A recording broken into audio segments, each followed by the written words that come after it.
కేంద్ర బడ్జెట్లో రాష్ట్రానికి తీరని అన్యాయం జరిగిందని మాజీ ఎమ్మెల్యే డాక్టర్ గోపిరెడ్డి శ్రీనివాసరెడ్డి తెలిపారు. నర్సరావుపేట పార్టీ కార్యాలయంలో ఆయన మాట్లాడుతూ పోలవరం 150 అడుగుల ఎత్తును 135 అడుగులకు కుదించి బ్యాలెన్స్ రిజర్వాయర్గా తయారు చేయడం దారుణమన్నారు.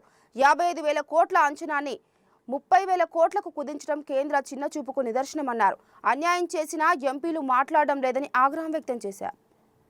ప్రజలందరికీ తరలించి ఇళ్లు కేటాయిస్తే 33,000 కోట్ల రూపాయలు R&R ప్యాకేజ్. అంటే ప్రాజెక్టు మొత్తం విలువ RR ప్యాకేజీ ప్రాజెక్టు మొత్తం కలిపి కేంద్ర ప్రభుత్వం 30,456 కోట్ల రూపాయలు కుదించడం జరిగింది.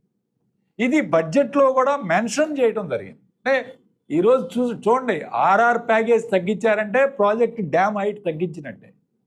డ్యామ్ హైట్ తగ్గిస్తేనే వెనక్కి నీళ్లు వెళ్ళనప్పుడు RR ప్యాకేజీ ఎక్కువ మంది ప్రజలకు అవసరం లేదు కాబట్టి దీన్ని తగ్గించడం.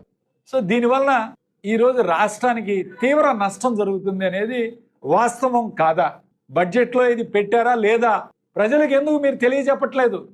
ఇది చాలా దారుణంగా నష్టపోతూ ఉన్నాం ఈరోజు. ఇప్పుడు వీళ్ళు ఇచ్చేదంతా బ్యాలెన్స్ మిగిలిందంతా కూడా పోలవరానికి కలిపి 12,000 కోట్లు, 12,000 చిల్లర కోట్లు మాత్రమే పోలవరానికి ఇస్తున్నారు కేంద్ర ప్రభుత్వం. అంటే ఇప్పుడు దాకా ఇచ్చినవన్నీ తీసేసి. ఇదే మాట జగన్మోహన్ రెడ్డి గారితో కూడా మాట్లాడటం జరిగింది. 2022లో జగన్మోహన్ రెడ్డి గారిని కూడా మాట్లాడి ఇది సంతకం పెట్టండి అని అడగటం జరిగింది ప్రాజెక్ట్ ఎత్తు తగ్గించడానికి. ఆ రోజు జగన్మోహన్ రెడ్డి గారు నిరాకరించడం వల్లే ఈ ప్రాజెక్టు ఆ రోజు ముందుకు తీసుకువెళ్ళి కట్టలేకపోయాడు ఆయన. అంటే మిగిలిన పనులు చేయలేకపోయాడు. ఇదే మాట ఆ రోజు జగన్మోహన్ రెడ్డి గారు ఒప్పుకున్నట్టయితే ఈరోజు ప్రాజెక్టు మిగిలిన ప్రాజెక్టు కూడా మొదలుపెట్టి కంప్లీట్ చేసేవాడు. రాక్ఫిల్ డ్యాము, అట్లానే ఈరోజు చేయాల్సిన డయాఫ్రామ్ వాళ్ళు, రాక్ఫిల్ డ్యామ్ 2 కూడా కట్టేవాడు. ఈరోజు వీళ్ళు చేసిన పని దాన్ని ఎత్తు తగ్గించడానికి టోటల్ ప్యాకేజీ 30,946 కోట్లకి ఒప్పుకొని సంతకం పెట్టడం వల్ల ఈరోజు ఆ బ్యాలెన్స్ 12,000 కోట్లు రిలీజ్ అవుతుంది.